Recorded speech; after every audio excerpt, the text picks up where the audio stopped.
si Isaac. Nahilig din po ako sa mga halaman. For today's video ay magpa-plant haul po tayo. So kung bago ka lang po sa aking channel, please do like and subscribe at pakiclick na rin po ang notification bell para updated po kayo sa mga videos na i-upload ko. So tutok lang po. So ang mga halaman na to guys ay nabili ko lang po sila sa palengke at saka yung isa po ay sa Lazada. So, ipapakita ko po ito sa inyo ng malapitan at isa-isa. Kasi ito yung mga dati na mahal din. Ngayon, mura na rin po sila ngayon. So, ipapakita ko po ng malapitan guys para makita po natin ang details nila. So, first ko pong ipapakita ay itong aking nabiling Manila's Pride. Ayan, variegated po siya. Ayan, para siyang family rin ng aglaw. Ayan po yung details niya guys. Ang ganda po ng variegation niya.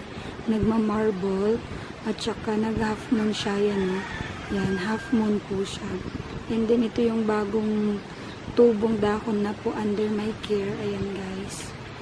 Ayan. Napakaganda niya eh. So, matagal ko na siyang nakikita sa live selling pero hindi ko siya minamain. Ayan. Pero nung nakita ko siya sa palengke, binili ko po siya guys for only 250. Ayan, ang ganda niya. So, ito po yung pinakabagong dahon niya. Dito na po ito sa akin lumabas. Ayan. Ang ganda po ng Manila's Pride guys. Ayan. Sana hindi siya maselan. Ayan. Sana magtagal siya sa akin. So, may araw po doon sa lugar niya. Pinaglalagyan ko. Ayan, hindi ko pa siya nariripat. Ayan, naka-plastic pa lang siya guys. So ayan po ang ating Manila's Pride. Next naman po ay itong family po siya ng Calathea. Ayan si Yellow Fusion. Ayan. Ang variegation niya po ay yellow. Yellow po ang variegation niya. So nagkameron na po ako ng ganito, Yellow Fusion. Kaya lang yung mas malilit po ng dahon. Pero kinain po siya ng snail. Kaya ayan, namatay. Pero ngayon bumili ulit ako nito. So ito ay free pala. Free ito sa binili ko. Kasi bumili po ako ng 5. Kaya binigyan po ako ng free. Ayan, si Yellow Fusion. Maganda rin po yung mga Calatheas guys. So mag-collect po tayo. Next po ay ito rin. Family po siya ng Chinese Evergreen or Aglonema. Ayan. So, mura lang din to. 100 lang po to guys. So, minain ko na kasi mas madaling alagaan tong mga green aglaw compare po dun sa mga pink, mga ganun. So, ito. Maganda naman po yung details ng dahon niya. Ayan siya guys. Ayan. So, malaking ano na rin siya. Malaking punot na rin siya. Ayan, mas madali po kasi itong mga alagaan eh. Kung gusto niyo po ng mga aglaw, pwede rin po kayo mag-collect ng ganito mga green aglaw or Chinese Evergreen. Ayan, dagdag collection na po natin to. And then, next po itong ating family ng begonia. Ayan. So, mahirap alaga ng mga begonia guys. Pero ito, susubok na naman ulit tayo. Susugal na naman tayo ng 75 pesos para dito sa ating nabiling begonia. Ayan, ganda kasi ng dahon niya guys. So, gusto ko yung mga begonia. Kaya lang ang hirap talagang buhayin. Pero hopefully, sana maka-survive ito sa akin. Ayan siyang details. And ito po, may bulaklak siyang kasama. Ayan. Parang peach yung kanyang bulaklak. Ayan, dito na yan tumubo eh. And then may umuusbong din dyan na so naka-adjust na siya dito sa aking lugar. So mga 3 weeks na yata to sa akin. So hindi ko pa kasi sila na re-repat. Ayan, ngayon lang ulit tayo nagka-time. Ayan ang ating aglaw begonia na 75 pesos. Nabili lang po ito sa palengke po guys. Sa Kamiling lang po ito. Kamiling Tarlac. Ayan. Ang ganda po talaga ng begonia. Ganda ng detail. So, ito yung likod niya. Ayan. Ganda. Next naman po guys ay ang ating rainforest. Ayan. Nakikita ko lang din po to dati sa mga live selling pero hindi po ako nagmamain ng ganito mga dahon-dahon. Pero parang maganda po siya eh. Ito daw po si rainforest. Ayan. So, ito po guys, pag pinat po siya sa malaki, lalaki po talaga siya. Lalaki po itong mga dahon niya. So, ang kagandahan po dito sa nabili ko pong rainforest, ay red po yung kanyang petiole. Ayan, red. Nagre-red po yung kanyang petiole. Ayan, naka-adjust na rin po siya for 3 weeks dito sa lugar ko. Hindi ko pa siya napapat. So, ito na po yung bagong daon na lumabas sa akin, guys. Ayan. And then, may okay na rin yung sa ugat niya. So, naka-adjust na konti yung ugat. So, ayan, ang ganda, guys. Si rainforest. For only 250 din po ito, guys. Si rainforest. Dagdag collection. Okay, so last po na ating i-unbox ay ang ating nabili ko po ito sa Lazada kay Hype Socks. Ayan, so kay Hype Socks na taga 13 Martires, Cavite. Ayan, galing pa tong Cavite, so Tarlac po yung lugar ko, guys.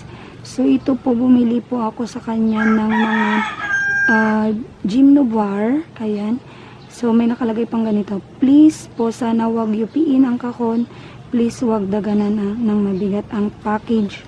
So, ang order date ay noong October 8. So, ayan, kailan lang siya dumating. Medyo matagal. So, kwan po ito, 6 pieces po ng seedlings ng Gymno. Ayan. So, tignan natin kung kwan. Ako, kinakabahan ako dito, guys, kasi medyo matagal na siya. So, ayan, mag-unbox tayo. Tignan natin. So, parang maganda naman yung packaging niya. Ayan. Tignan natin. Hindi ko lang sure kung gaano siya kalaki. Siguro 5 peso coin.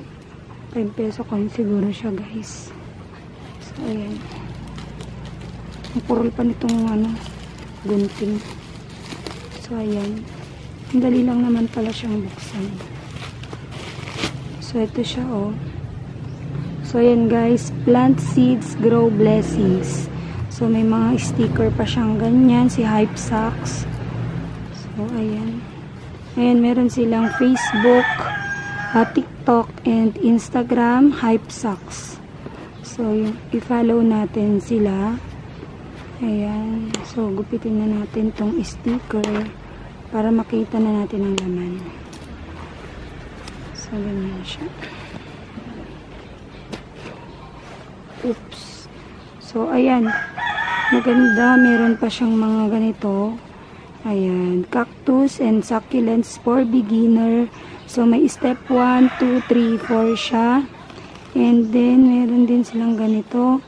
Thank you, may pa-thank you. And then, nakabalot po siya sa dyaryo. Ayan.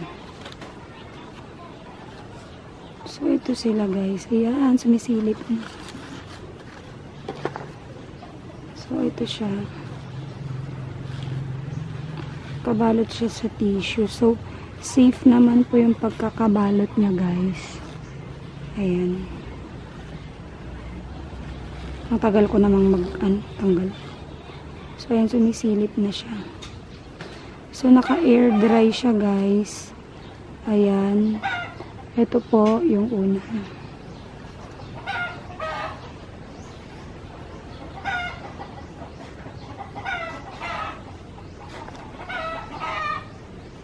So, ayan sila. Oops.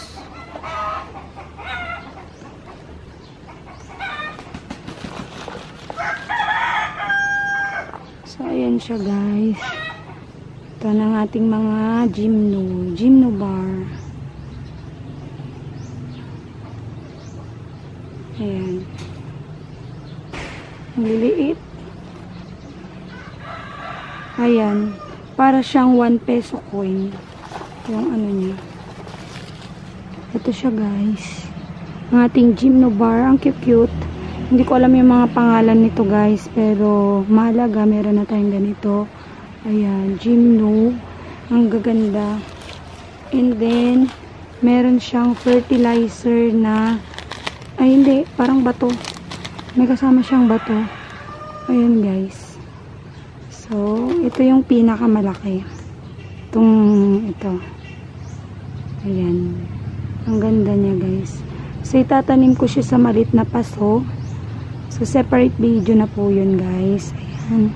So, ito po ay galing kay Hype Socks. So, ayan guys. Mukhang healthy naman po sila eh. So, ayan. Bagong babies na tayo. So, that's it for today's video. I hope na nagkaroon na naman po kayo ng bagong kaalaman. So, thank you for watching po. Don't forget to like, share, and subscribe. Thank you po.